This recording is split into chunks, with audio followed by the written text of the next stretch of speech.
Hey everybody, welcome to Random Bullshit Live.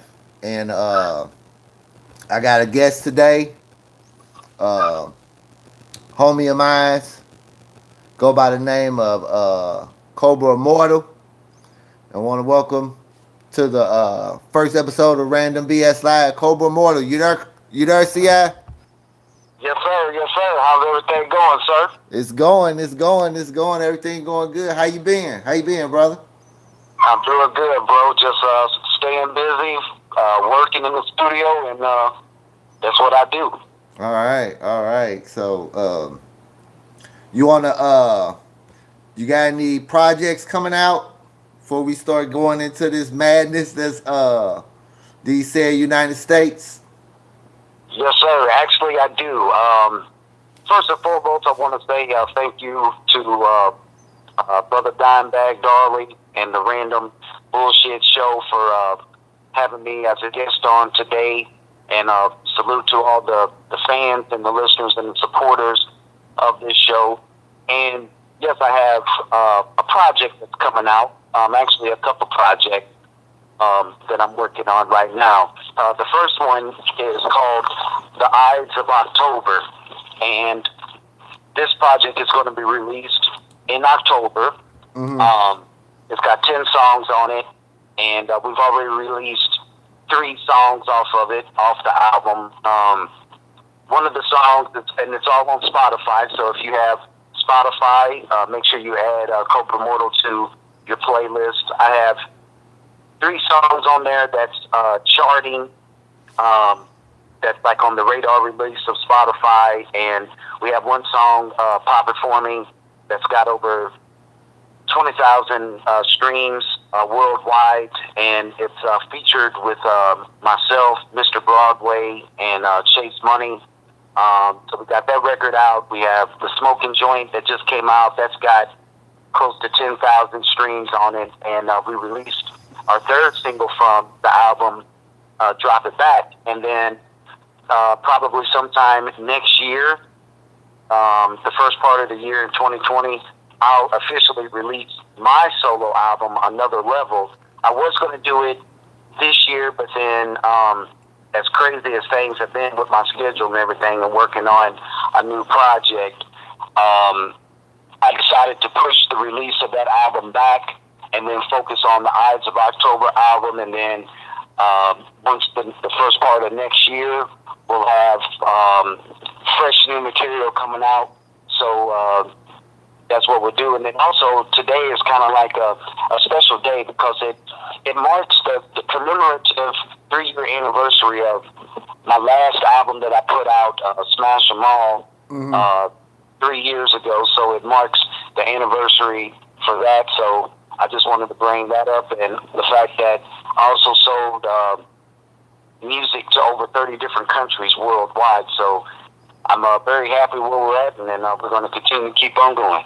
Oh, all right, cool. So that's good, brother. I'm glad to see that you're staying busy because I know it's a lot of fuckery that goes on in the music industry, and you being a part of the music industry, I know that it'd be a lot of hard working brothers out there in the music industry, but it seems like only certain ones get put on, and Right. they make it very difficult for other ones. Either the ones that really want to do their own thing and stand on their own and stand on their principles, they get shunned to the side.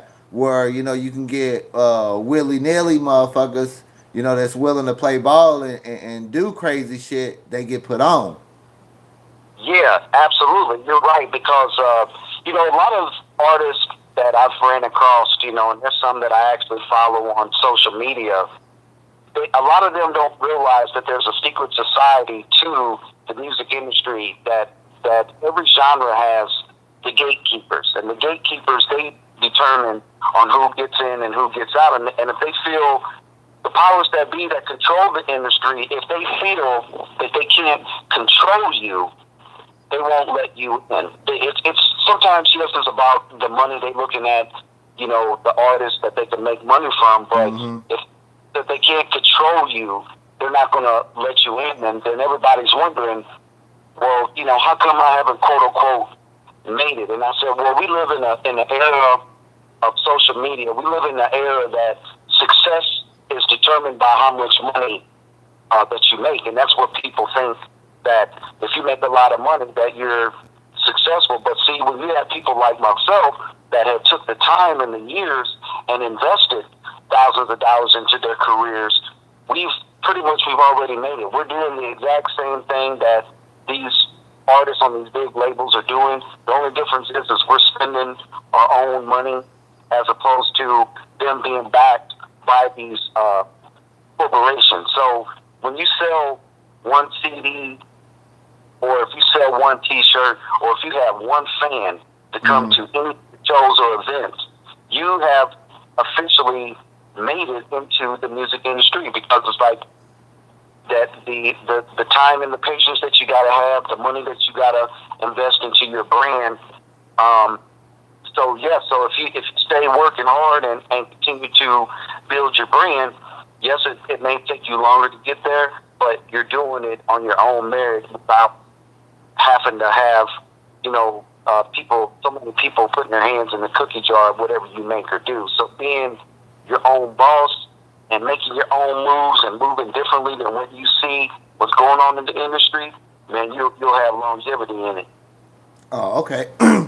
Yeah, I know. I know a few other local entertainers from the area, and they be they kind of doing it that way too, not fucking with these big record labels. And then with the way the internet is nowadays, you don't really need them anyway. So you saving money. Really, you your own boss. You ain't got to worry about selling so many records, so you can get a little bit of money on the back end, so you can put your music out there.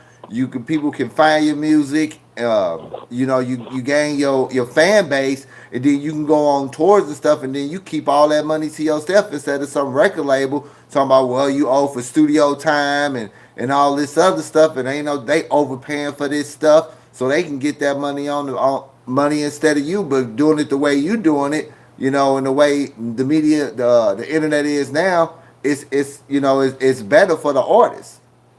Right, right. Yep, it is. It's like, we have our own platforms, because like while we're sleeping, a lot of our music is being either streamed, sold, or bought, or we're gaining a new fan, because I have fans in different parts of the world. Some in England, some in Canada, some in Mexico, some in Africa, and many other places. The Netherlands, New Zealand, Australia, and they correspond with me throughout the week, and so what I usually do is I let them know first and foremost of when a new project is coming out, and it's almost like I send them like a newsletter, so they stay up to date with the new music that I'm coming out, because that's what you have to do, and you have to accommodate your fans. And when you're doing everything on your own, and you're building a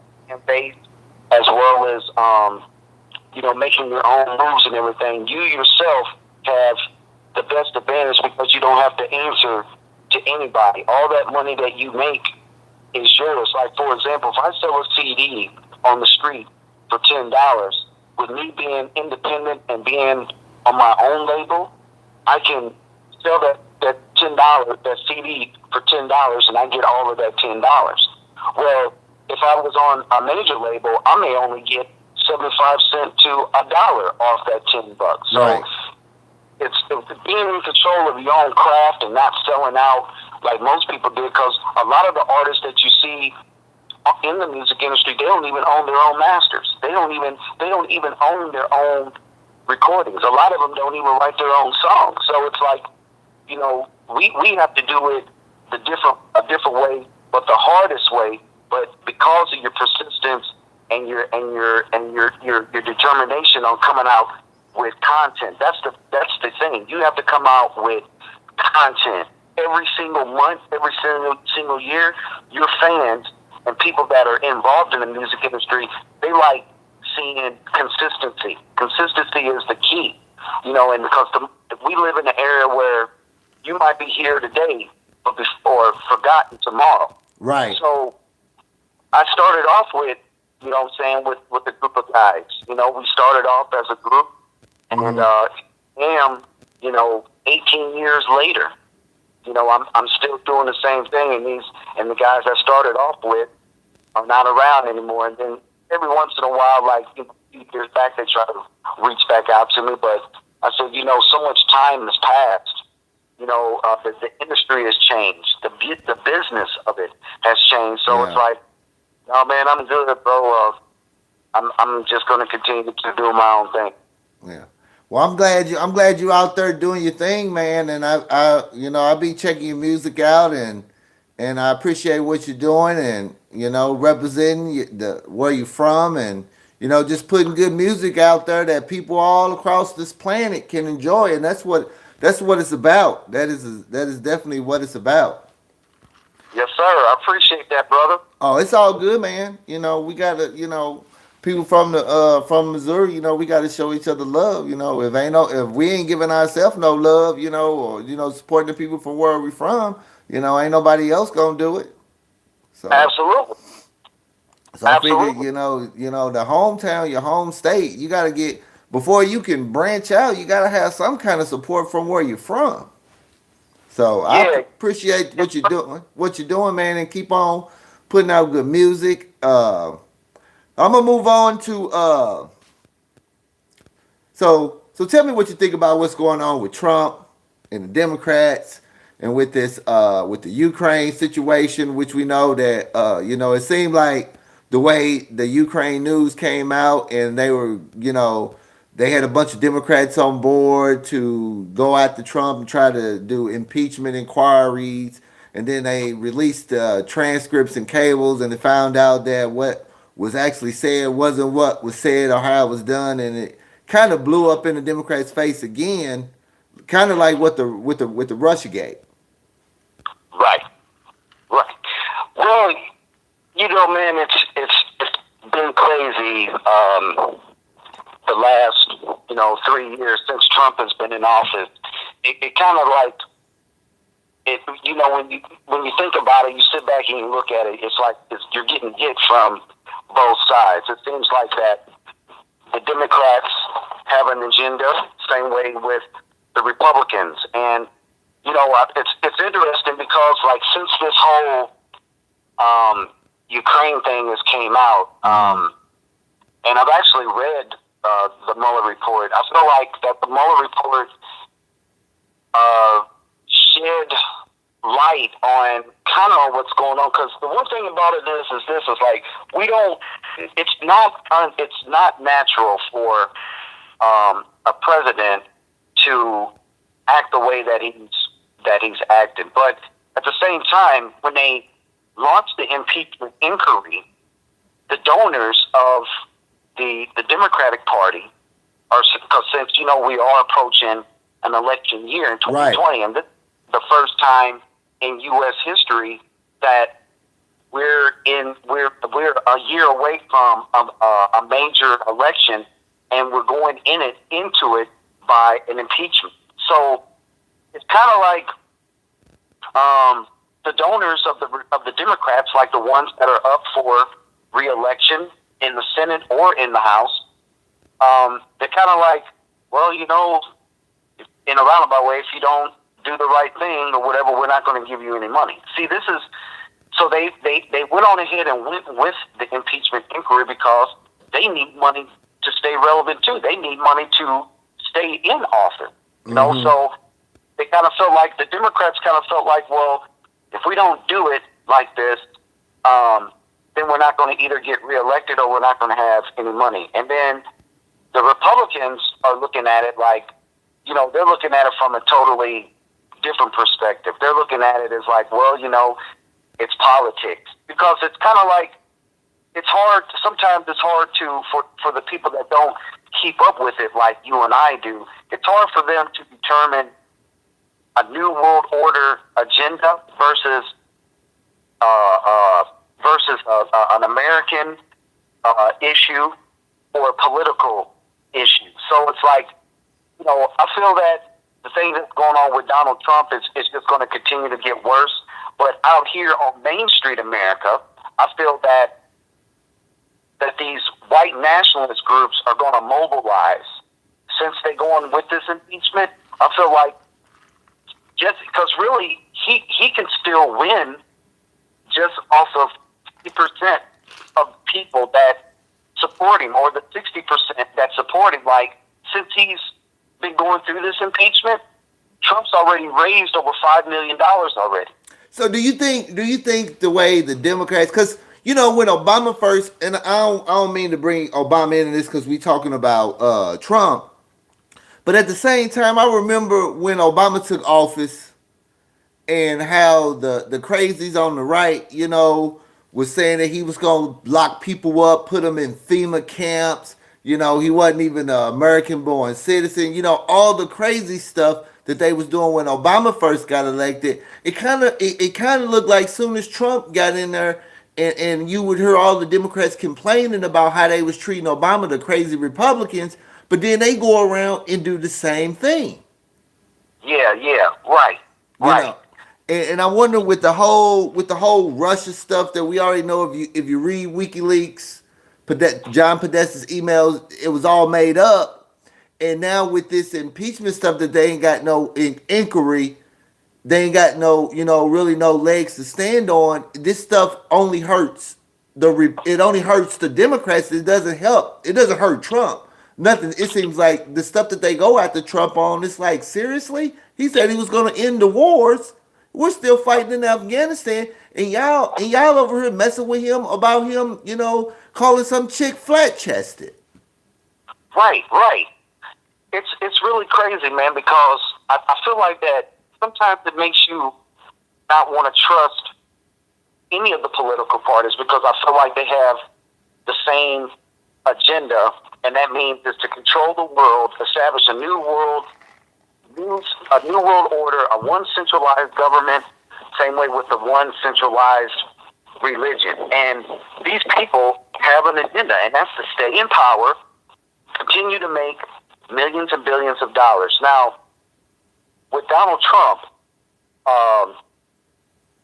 first off, you mentioned Obama. Well, the Democrats didn't treat Obama fairly neither. There were some that actually left the Democratic Party when Obama got in there. Right. You know what I'm saying? Like, they didn't, because the man was black or whatever they thought that he was. He was just a person of color, and they're like, no, we're not gonna work with him. But sometimes I feel like that it's hard to trust both sides, because I know what their agenda is. Their agenda is to continue to stay in power, make money, kill people, lock people up, whatever the case may be. So if they, I feel like they do certain things at certain times. Like we went through the Russia investigation for almost 3 years. Now we're going through this Ukraine situation, but it makes me wonder how many Americans were secretly working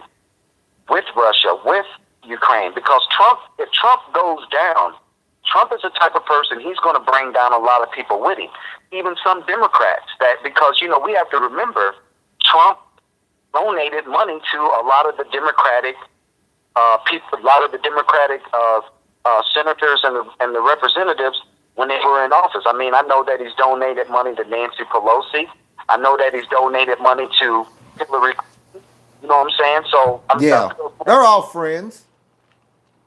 So right. You know what I'm saying? So with the whole thing with Jeffrey Epstein, the reason why they killed Epstein, because Epstein knew what was going on. Right.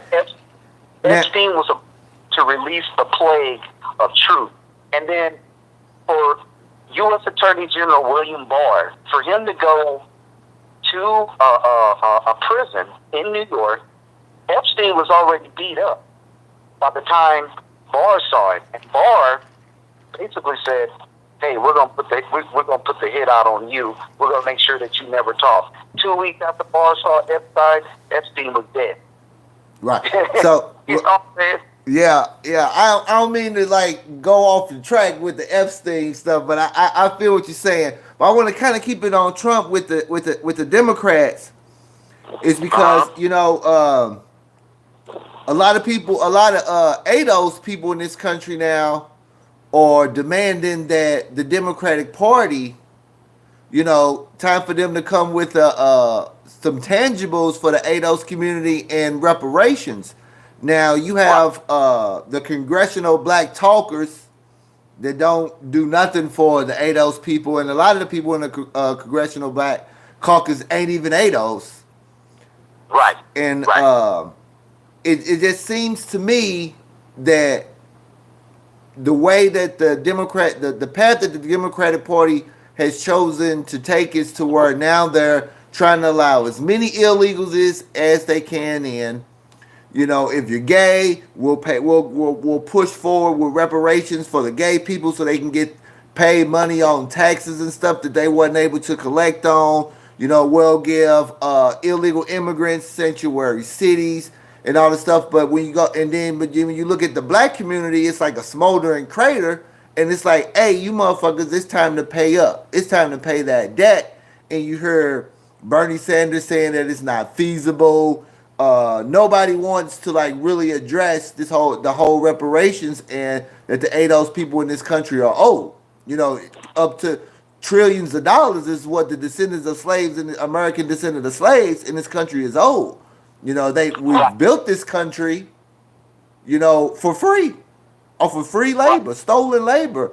And so I think the path that the Democrat is basically showing the ADOS people in this country is that shut up and vote for us. We're not going to do anything for you, and Republicans are bad. I'm still breathing. Trump's been president. I'm still breathing. I haven't seen him bite off a baby's head, any of the other stuff. And I just think that from my perspective, the way I see things, like I already know the Republican Party is corrupt. They Yeah. hold no bones about it. They're corporate whores. And I know that the Democratic Party is corporate whores too, except they don't have a problem with, giving a gay person a hug. So I'm Yeah. here as a ADOS male, and I'm here to say that I encourage all ADOS men in this country to try to convince anybody else that's ADOS it's not to vote for the Democratic Party if they're not coming with tangibles. Yeah. Yeah. Right. Right. Yeah. It's I feel like that like the Democratic Party, like when you look at where we're at now,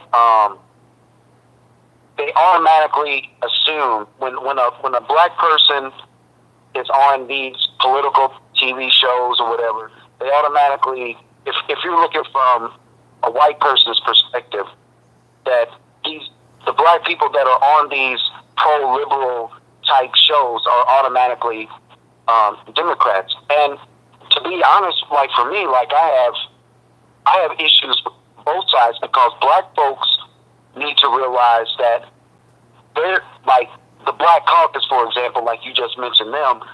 They're just, they're just there. They're just there. They don't really possess any type of power whatsoever. They're just there to remedy the situation. Like there's got to be token Negroes out there. That's the way that this world is it's running. But they still, black folks don't understand what both of these parties' agendas are. It's like we built this country with our bare hands, with the blood off of us, with the scars on our body. We built this up, and some of the congressional leaders are saying, like you mentioned, Bernie Sanders, like, oh, it's not feasible, because we don't have that empowerment. We don't control nothing. We don't run any type of corporations. So black folks need to realize that both of the parties is not in their best interest. If anything, they're still, they give the gay couples and they protect the Jews. There's laws that's implicated to protect them, but it doesn't protect the black man, woman, or child on the street from getting killed by a police officer that's abusing their power. And sometimes I feel like it's almost like masterpiece theater. It's like when you turn on any television you'll have Fox, you'll have MSNBC, you'll have CNN. They each give different perspectives of what they want you to know, because people in America are fooled by the mainstream media. They don't know the difference between what the real story is and what the fake story is. So it's like, that's called gaslighting. That's the same type of technique that Hitler did during World War II. But the black people, us as black Americans, we need to realize that as everything that we've been through in our existence and the things that we're going through right now, neither party has came to our rescue. And if you notice, you just mentioned the tangibles, because somebody asked me, like, how come you have two black candidates that's running for president with Senator Cory Booker and Senator Kamala Harris? How come they're not getting, majority of the black votes? And I was like, well, that's, what I'm saying? I mean, everybody's probably got their own perspective on that, but I was like, because they're so leaning towards Joe Biden. That's who black folks, 60% of the black people who vote Democrat are going to vote for Joe Biden, no matter what. And that's crazy. And that's crazy to me, because you have her, like, I was looking at some statewide polling in South Carolina, which is a state that has a huge, heavy ADOS presence there, and overwhelmingly the majority of these people are voting for Joe Biden, and it's like mind-boggling to me that you're gonna go vote for a guy that is the author behind the bill that put your uncles and your cousins and your brothers and your daddies in prison. Yeah. And the man stood in the middle of Congress and said he don't care what it takes to rehabilitate these people or anything else. The first thing we got to do is put them in a cage. Right. And it's just mind-boggling to me that black people support this man, and it just don't. I just don't get it, because me personally, I ain't voting for none of them. I'm gonna write my son name in like I did back when the last election. I'm gonna write my son name in, because right. When I see black folks voting against their own best interests, is heartbreaking, because we're on the verge of extinction, whether people realize it or not. We don't have any wealth. The little wealth that we have is owned by the boomer generation. Yeah. And they're dying off. We're going to be, eventually, we're going to become the first group in this country that has no wealth. None. That's why I think the push for reparations is very important. And this is the stuff that the boomer generation should have done. But they didn't do nothing. They got their little government jobs and all this other bullshit, and they left us out to dry. So it's like up to us to do the work that they had, so the generations that come after us can be able to at least have somewhat of a decent life. But if we don't fix something soon, they gonna get rid of us. That's why they letting all them illegals in here like that, giving them sanctuary cities and going so hard in the paint. Like, I seen like a lot of them congressional Black Caucus members go down to the border where Trump had them illegals in dog kennels and stuff. And I mean, they was going hard in the paint for these people. And I'm like, these ain't even American citizens. The Democratic Party is going ape shit. But when black folk go to Congress and be like, hey, it's time for this country to pay the debt that's owed, oh, we can't do that. We got to do something for everybody. And it's really just crazy the times we live in. And then these black bootlegs go on corporate media and they say all this foolish stuff because they're just paid shills. We all know that. Yeah. But it's just mind-boggling to me that as of right now, anybody that's ADOS would support any other Democratic candidates, especially if they ain't coming with tangibles or reparations. And we need that check. It's time for them to cut the check. We don't need no goddamn study. We know ADOS people in this country is broke as fuck. Our communities are on fire. We need y'all to cut the check. Just walk through your local ADOS community. You can tell that it's time to cut the check. Yeah, And absolutely, absolutely, bro. Because like you said some key things there. Because every politician that run for on either party, some of them stay away. They stray away from this one question: what is your agenda for black folks? They stray away from that yep. because they don't have a plan. Only thing they want from us is to continue to vote for them and to donate money to their campaigns, and that's it. Mm-hmm. So it's kind of when I think black folks we forgot about when Hillary Clinton was running. Now, like with Joe Biden running, like we forgot that Joe Biden, along with Bill Clinton, signed the 3 strikes you're out bill, which meant that a black teenager on the street could be tried as an adult and criminally charged while he's not even an adult. He's only 12 or 13 years old. Mm-hmm. If he's an ADOS boy now. If he's not ADOS, they'll just throw him in a juvenile detention for a couple of months and then send him home. But if it's an ADOS boy, we gotta lock him up, put him in solitary confinement. That's what they do to our boys. Yeah. The ones that ain't carrying purses.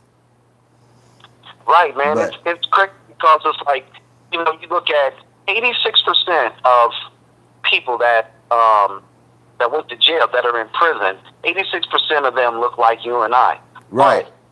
But out of those 86% of those people, like maybe 70% of them are in there for nonviolent crimes. But also a lot of them are in there because they can't make the bail. So it's kind of like I'm not going to sit up there and vote for a candidate that used a weapon, just the law. The law is a weapon against indigenous people, black and brown people in this country, and on both sides. Like I said, they played the game for so long because their main objective was power.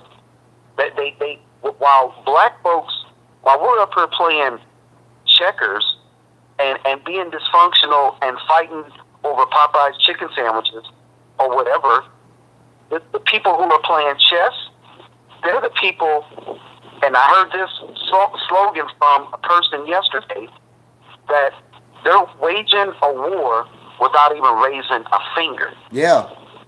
The powers that be right now or have waged a war without even raising a finger. Yep. They don't have to do nothing. No, they're gonna wipe us out economically. They don't have to go round us up like cattle. They don't have to do any of that. They're just gonna starve us out of the economic system, and we'll just fade away. Right. None of us have any wealth. As you look at, it's probably over $120 trillion worth of wealth in this country, and black folks only hold 3%, only hold $3 trillion, and the majority of their money is owned by boomers. The bottom 90% of ADOS people in this country got $90 billion, like 900. I think it's $90 billion, $900 billion worth of wealth, combined wealth. That's not enough money to survive in these said United States. It's just not. No. And if we don't change something quick with our politics, black folk, ADOS people in this country got to get their politics right. Because if we don't get our politics right, they're gonna starve us out, and that's what they've been doing. If we fix our political system right, we can fix our criminal justice system. I think what they do is they make it too complicated. They make it too hard. They make it seem like it's impossible. But when you have brilliant thinkers that say, "Hey, if you fix your political system, you're able to fix your criminal justice system," because some of them stray away from. They're focused on the criminal justice reform, but then a lot of them isn't, because they know, well, shoot, majority of people that are in prison are black. Yeah. So, we're not going to, we're not really in a rush to fix it. But when it comes to the votes, they want our votes. Then they're going to Howard University. Then they're going to Bluefield State. Then they're going to Georgetown. Then they're going to Grambling University to hold these town halls and stuff like that at these historical black colleges to get the black youth and black people to vote. And a lot of the you look at a lot of the Wall Street corporations. How do they get rich? Off the backs of slaves. You know what I'm saying? Like I did a podcast show probably a couple weeks ago, and we had talked about the Koch brothers, and I was like, basically, the Koch brothers are they're the owners of the Republican Party. Like, they own the Republican Party, and they did a feature on a young lady down in North Carolina where she was working a job at $7.25 an hour. The Koch brothers make $1.8 million every hour, and it would take the average working class person 76 years to make $1.8 million. Right.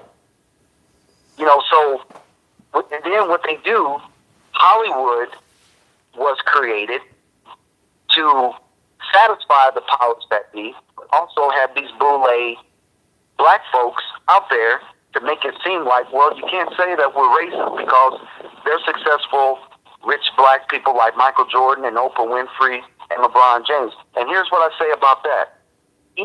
There's roughly 38 million black people in America.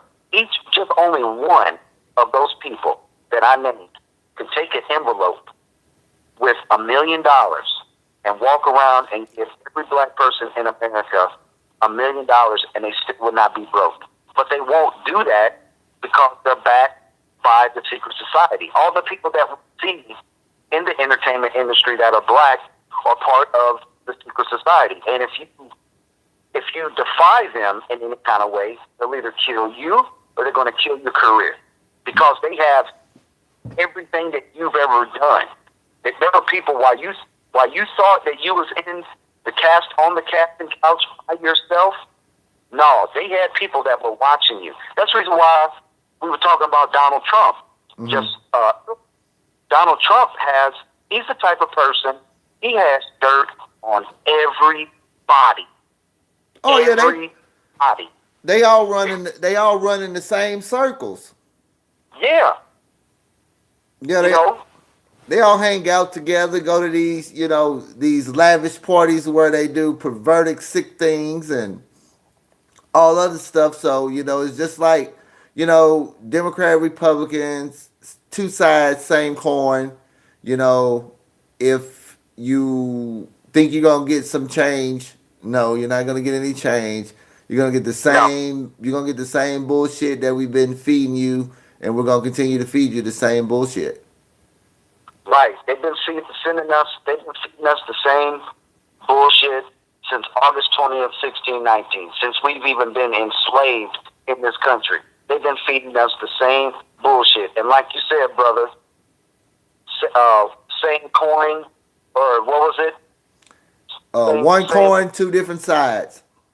One coin, two different sides. That's the best way to sum it up right there. But that's what it is, and I feel like we are in. I think this whole situation with the impeachment and everything, I feel like that this is America's breaking point, where this is going to eventually end up in a world war as well as a civil war. As long as that's what I'm saying. They are waging a war on us without even raising a finger. These big-time military companies, the NRA, all these gun manufacturers, they're sitting back waiting for something big to happen, because you're going to have the people that sympathize with Trump, they're going to be armed and dangerous. You know what I'm saying? Like, they're going to be ready to shoot. But nobody believes the fact that America is on the verge of a civil war. Not the civil war that we had back in the 1800s, but it's a civil war, not just a race war. It's a civil war because it's going to be like you're going to have people on both sides of the spectrum. Oh, well, we're going to stand with Trump. You're going to have people that's going to fight on that side. Then you're going to have people that say, oh, well, we stand with the Democrat. Mm-hmm. We're going to on that side. So where do we fit in at? As black people, who are we going to pledge our allegiance to? You know, we don't have no friends. we don't have no friends at all. All we got is ourselves. That's why I try to explain to my ADOS brothers and sisters, we all we got. If we don't support ourselves first, you think these other groups of people gonna have our back? They can see that we dysfunctional. They can see that they see all the craziness stuff because that's all is advertised. Now I'm pretty sure it's dysfunction in their communities too, but they only advertise the dysfunction in our communities. Right. And so when people see this, they like, well, why should we help them? These people out of control. You know, they let a certain group of people in the game, you know, and to try to calm us down or make us seem like we really do. So we can't be living off of somebody else's, you know, success. We can't live through them, you know. Right. So I'm gonna use Jay-Z as an example. Okay, Jay-Z made out the projects. He's worth what they say, worth a little bit over $1 billion if you add on Beyonce's money, you know. But Jay-Z don't represent us. When was the last time Jay-Z was in Marcy Projects? He is like at a total disconnect. But the reason they keep him there is because they know that's a safe Negro. Yeah. We can give him some money and all this stuff and let him make money because he ain't gonna take his money and turn around and use it to cause harm to us, to empower other people that look like him. See, they know Jay-Z's not gonna do that. They're not gonna give me no money. Because they already know they give me some, I'm start building an army. Right. You know, so when you heard people in this corporate media, whenever like when you see ADOS people in the corporate media speaking, you just gotta like take it with a grain of salt. Because just like at the Revolt Summit, you got T.I. up there, you know, going back and forth with Candace Owens. You know, he calling Trump a racist, but refused to call out the racists like Joe Biden that's in the Democratic Party. If Joe Biden gets the Democratic nominee, T.I. gonna be the first person out there trying to tell ADOS folks to go vote for Joe Biden. Right. You know, the guy that wrote the crime bill, the guy that even had him in the system.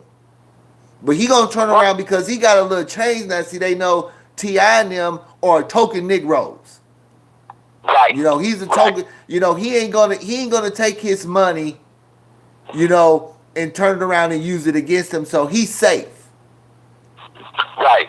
And that's the reason why they had to kill Tupac. They killed Tupac because Tupac was much more of a revolutionist than Jay-Z ever would be. You know what I'm saying? Like Tupac had that mentality where he was wanting to build a strong army. He was wanting to, you know, change the dynamic of the political system and how they were doing it. And then the power that be, they looked at him like, well, he's a problem, so we got to neutralize him. You know, that's the thing about it. Any straight alpha male that expresses his opinion is a threat to the secret society. I talk about the secret society a lot because, you know, I've read books about the Skull and Bones 322. You know what I'm saying? Right. I've read, when I'm not, you know, traveling or doing shows and stuff, I'll either get on the internet and look up stuff like, you know, on Skull and Bones or the Bohemian Grove or whatever these type of secret organizations that they got. And then you have the ones like Jay-Z that's up in there that, as well as T.I. because they're part of the same society but different chapters. Each person plays a different role in it, and it's like, you know, it's crazy because see, they can only go so far. most people that would get like T.I., a person that got caught with the guns that he had on him back in the day, most people still be sitting in jail for that. He only did 1 year. Right. You know what I'm saying? So I guarantee you, if that would have been one of us, and we live in a state that has the most lax gun laws in the union, we'd be in jail right now if we got caught with them guns. Absolutely. And we can open carry. It ain't no restrictions on how many guns in Missouri you can have. It's none of that stuff. You can walk around with AK-47s and everything. Just walk down the street with it. And if we would have got caught with that stuff, we'd have been in jail right now and wouldn't have been out. Right. You're absolutely right about that. I see. So. You know, and that's the reason why that, we talked earlier about, the Bull 8. They have to have these gatekeepers, these key people, have these gatekeepers, these key people to remedy certain situations to make us as black folks then, because black folks, there's nothing that we really belong to. We don't belong to anything. There's nothing that we really belong to. We don't belong to anything. The only thing that they want to remember us by is the cotton or the whip on the back. That's it. They don't never want to really recognize the innovative things that we've done, the invention, the ideas. They have the power to keep us out of the dark. So what they do is they put these people in there, like your rappers, like your basketball players, like the football players, to remedy the situation, to keep the idea of racism and discrimination and bigotry under the rug. So they be like, see, I told you, you can't be prejudiced because look, we got millionaires, we got black people that are successful. But like I said, all those black people that have been successful, they're programmed and controlled. They can't do anything for their cities or communities. I remember one time they were talking about when an NBA basketball player gets a contract, they send them to a seminar. Not a seminar about, how to deal with women and the press and your finances. It was a seminar that basically showed to let them know that if you start acting too black, if you start talking about putting money in your communities and building your communities up, we're gonna kill your career. Yeah. You know what I'm saying? Like they got it set up that way. That's the reason why you only see certain black folks, entertainers, they give to charity. Yeah, they might have gave money to their family, but that's it. But anybody outside of that, you don't see them, walking down the street with the envelope or saying, hey, I help you invest into your business or nothing, because we don't have anybody that stands or represents for the black man. The black man is the endangered species on this planet. And back in Los Angeles, California, back in the 80s, the black male was lucky to even be 17 years old. Or a lot of them wouldn't even make it to 21. If you have a black kid and a white kid born at the same time, which is more likely to either get shot or killed by the cops or go to jail? The black kid. They did it with Brown versus the Board of Education. They said, what one's more prettier, the black gal or the white gal? Yeah. They went white gal. You know what I'm saying? We have a lot of self-hate for each other, which causes the dysfunction because we don't know where we come from.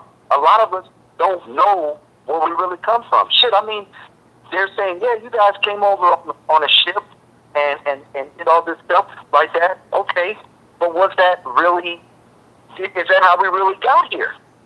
I think they brought over a handful, did start breeding us like animals. We built this country. I tell people all the time, I'm an American. My ancestors built this country. I was born here. I don't need a flag, the United States flag. That's my flag. Right. This is my country. My ancestors built this country. This right. is my country. I'm not trying to make a pilgrimage back to Africa. I'm not trying to do none of that shit. America is my country. This is my homeland. My ancestors built this place. So, I don't need to do any of that stuff. I just need this government to pay the descendants of slaves what they're owed. And if it's only going to get worse because it's going to take another 4 years of them getting Trump to really understand that okay, these ADOS people ain't playing. Our token Negroes are not working. They're shutting it down. You had mentioned about Kamala Harris and Cory Booker why they don't have the support because Obama ruined that. Obama ruined that. Now it's like y'all. It's time to come with an agenda. All these other groups of people got stuff under the Obama administration, except the people that got him over the hump to get elected. Every other Yeah. group got something except for ADOS. And if it wasn't for the ADOS vote, Obama wouldn't have got reelected. That's the reason why Hillary didn't get elected. And that's the reason why Trump's probably going to get reelected again because they're not going to get enough ADOS people to come out. I'm not going out there to vote for any of them clowns at all. Yeah. At all. The whole system is corrupt, man. And It, it's a you Friday know, night. First off, I want to give a shout out to everybody in the chat. Make sure you hit the like button because that shadow ban is a motherfucker. But I appreciate everybody out there in the chat. Everybody that's on right now watching with us. I appreciate it. yeah, make sure y'all hit that like and subscribe button. You know what I'm saying? Yeah. So. Let's get it up. Oh, I hear you. Yeah, man. So you got anything? You got anything else you want to get off your chest before I end this live stream? No, bro. I think we've covered everything, man. Like I said, we've had a lot of good in-depth conversation and everything. And like I said, man, to random bullshit, I just want to say thank you on this Friday for allowing me to come on their platform. Salute to all the supporters out there. And like I said, you can find Cobra Immortal. I'm all over the internet. I'm on Instagram at Cobra Immortal, Twitter at Cobra Immortal, Facebook, Facebook.com/The Real Cobra Immortal. That is my official music Facebook fan page of CI. Also, like and subscribe to my YouTube channel, Cobra Immortal there. And my music, I'm on Spotify, iTunes, Apple Music, Tidal, everywhere, man. So, I just hope that our country goes, in the right direction, and our so-called elected officials, they were supposed to be put there to do the right thing, but as we were just chopping it up, they seem like their mission is to divide and conquer. So, yeah, we just gotta support one another, man. And I always tell people, man, live your life in peace and prosperity. We have to support one another out here, man. Like whenever one person spends $1 with me, I take that dollar and I spend it with somebody else. You know what I'm saying? We have to support one another because if not, we're going to continue to keep going through the same things we're going through. Yeah. Well, I appreciate you, brother, for taking out the time to come on, man. And I want to thank everybody that was watching, people that was in the chat room. If you like the content, feel free to share it. Make sure you like and subscribe to the channel. And peace. And we out. Peace.